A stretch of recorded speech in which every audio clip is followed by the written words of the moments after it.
ಪ್ರಿಯ ವೀಕ್ಷಕರೇ, ತಮ್ಮೆಲ್ಲರಿಗೂ ಆತ್ಮೀಯ ವಂದನೆಗಳು.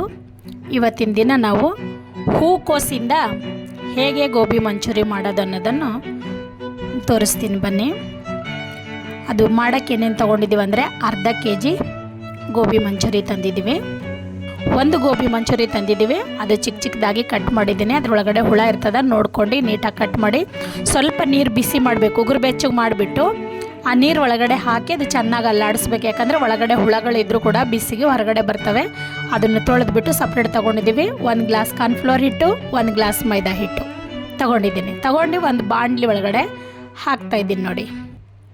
1 ಗ್ಲಾಸ್ ಕಾರ್ನ್ಫ್ಲೋರು, 1 ಗ್ಲಾಸ್ ಮೈದಾ ಸ್ವಲ್ಪ ಕಡಿಮೆ ಹಾಕ್ತಾಯಿದ್ದೀನಿ. ಕಾರ್ನ್ಫ್ಲೋರ್ ಹಿಟ್ಟು ಮಾತ್ರ ತುಂಬಾ ಹಾಕಿದ್ದೀನಿ. ಅದರಲ್ಲಿ 1/4 ಸ್ಪೂನು ಉಪ್ಪು, 1/4 ಸ್ಪೂನು ಶುಂಠಿ ಬೆಳ್ಳುಳ್ಳಿ ಪೇಸ್ಟು, 1/4 ಸ್ಪೂನು ಖಾರ ಪುಡಿ, ಖಾರ ಪುಡಿ. ಅದ್ರಾಗ ಸ್ವಲ್ಪ ನೀರು ಮಿಕ್ಸ್ ಮಾಡ್ತಾಯಿದ್ದೀನಿ. ನೋಡ್ಕೊಂಡು ಮಾಡ್ಕೊಳ್ಳಿ, ಯಾಕಂದರೆ ಕೆಲವು ಸಾರಿ ನೀರು ಜಾಸ್ತಿ ಬೀಳ್ತವೆ. ಸ್ವಲ್ಪ ತೆಳ್ಳಗಾದರೆ ಮತ್ತೆ ಸ್ವಲ್ಪ ಹಿಟ್ಟು ಕಲಿಸ್ಕೋಬೇಕಾಯ್ತದೆ. ಅದ್ರಾಗ 1/4 ಸ್ಪೂನು ಓಮ್ ಕಾಳು ಹಾಕ್ಬಿಟ್ಟು ಸ್ಪೂನಿಂದ ಚೆನ್ನಾಗಿ ತಿರುಗಿಸಿ. ಅದು ಗಂಟೆ ಇರಬಾರ್ದು. ಸ್ವಲ್ಪ ತೆಳುವಾಗಿದೆ, ಅದಕ್ಕೆ ಒಂಚೂರು ಮತ್ತು ಮೈದಾ ಹಿಟ್ಟು ಹಾಕ್ತಾಯಿದ್ದೀನಿ ನೋಡಿ. ಸ್ವಲ್ಪ ತೆಳು ಆಯಿತು. ಯಾಕಂದರೆ ತುಂಬ ತೆಳು ಆದರೂ ಅದು ಗೋಬಿ ಅದಕ್ಕೆ ಏನಂದ್ರೆ ಕೋಸಿಗೆ ಅದು ಹಿಡ್ಕೊಳ್ಳಲ್ಲ. ಅದಕ್ಕೆ ಸ್ವಲ್ಪ ಮೀಡಿಯಮ್ ಆಗಿರಬೇಕು. ಮೀಡಿಯಮ್ ಆಗಿತ್ತಂದರೆ ಅದು ಚೆನ್ನಾಗಿ ಹಿಡ್ಕೊಳ್ಳುತ್ತೆ. ಅದಕ್ಕೆ ಅದು ಸ್ಪೂನಿಂದ ಆದರೂ ಕಲಿಸ್ಬೋದು, ಕೈಲಿಂದ ಆದರೂ ಕಲಿಸ್ಬೋದು. ಅದು ತೊಳೆದಿಟ್ಟಿದ್ದೆಲ್ಲ ಬಿಸಿನೀರಲ್ಲಿ ಅದು ಗೋಬಿನ ಇದರೊಳಗಡೆ ಹಾಕಿ ಮಿಕ್ಸ್ ಮಾಡ್ತಾಯಿದ್ದೀನಿ. ಕೆಲವೊಬ್ಬರಿಗೆ ಖಾರದಲ್ಲಿ ಕೈಯಿಂದ ಕಲಿಸಿದ್ರೆ ಕೈ ಉರಿ ಬರ್ತಾವಂತ ಸ್ಪೂನಿಂದ ಕಲಿಸ್ತಾರೆ.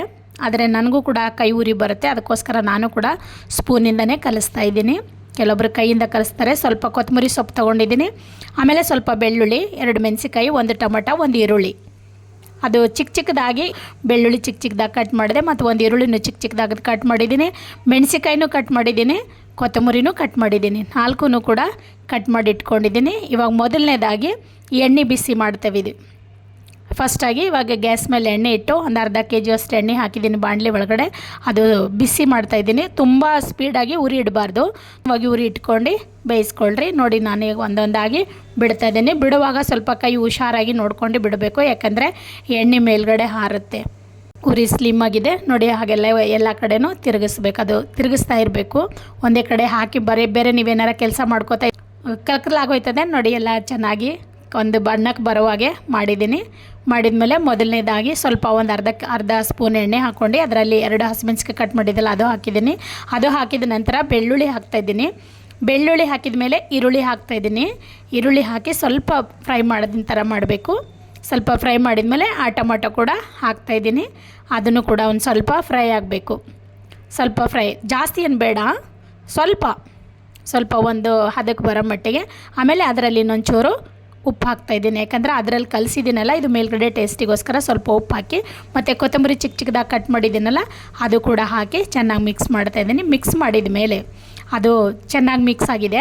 ಮಿಕ್ಸ್ ಆಗಿದ್ಮೇಲೆ ಅದು ಕರೆದಿದ್ದೀವಲ್ಲ ಗೋಬಿನ, ಅಂದರೆ ಹೂಕೋಸನ್ನ, ಅದನ್ನು ಇದರೊಳಗಡೆ ಹಾಕಿ ಒಗ್ಗರಣೆ ಮಾಡಿದ್ರೊಳಗಡೆ ಹಾಕಿ ಅದು ಮಿಕ್ಸ್ ಮಾಡ್ತಾಯಿದ್ದೀನಿ ನೋಡಿ. ಪ್ರೇರೆ ನೋಡೋಕ್ಕೆ ಕಲರು ಎಷ್ಟು ಚೆನ್ನಾಗಿದೆ. ಇದರಲ್ಲಿ ನಾವು ಟೊಮೊಟೊ ಸಾಸ್ ಹಾಕಿಲ್ಲ, ಸೋಯಾ ಸಾಸ್ ಹಾಕಿಲ್ಲ, ಮತ್ತು ಬೇರೆ ಇನ್ನೇನೇನೋ ಹಾಕ್ತಾರೆ. ಬಟ್ ನಾವು ಯಾವುದೂ ಹಾಕಿಲ್ಲ, ನ್ಯಾಚುರಲ್ ಆಗಿ ಮಾಡಿದ್ದೀವಿ. ಒಂದು ಸಲ ನೀವು ಮಾಡಿ ತಿಂದು ನೋಡಿ, ಕಮೆಂಟ್ ಕೊಡಿ ಹೇಗಿರ್ತದಂತೆ. ಈ ವಿಡಿಯೋ ನೋಡ್ತಕ್ಕಂಥ ಪ್ರತಿಯೊಬ್ಬರಿಗೂ ಧನ್ಯವಾದಗಳು. ನಮ್ಮ ಚಾನಲ್ ಇದೆ, ಮೊದಲನೇ ಬಾರಿ ನೋಡ್ತಾ ಇದ್ದರೆ ಸಬ್ಸ್ಕ್ರೈಬ್ ಮಾಡಿಕೊಡ್ರಿ. ಹಾಗೆ ನಿಮ್ಮ ಫ್ರೆಂಡ್ಸ್ಗಳಿಗೂ ಶೇರ್ ಮಾಡಿ, ಬೆಲ್ಲೈಕನ್ ಕ್ಲಿಕ್ ಮಾಡಿ. ಹಾಗೆ ನಿಮಗೆ ಇಷ್ಟ ಆದರೆ ಒಂದು ಲೈಕ್ ಕೊಡೋದನ್ನು ಮರಿಬೇಡಿ. ಯಾಕಂದರೆ ಇದು ತುಂಬ ಚೆನ್ನಾಗಿರ್ತದೆ. ಮಾಡಿ ತಿಂದು ನೋಡಿ. ದೇವರು ನಿಮ್ಮನ್ನು ಆಶೀರ್ವದಿಸಲಿ.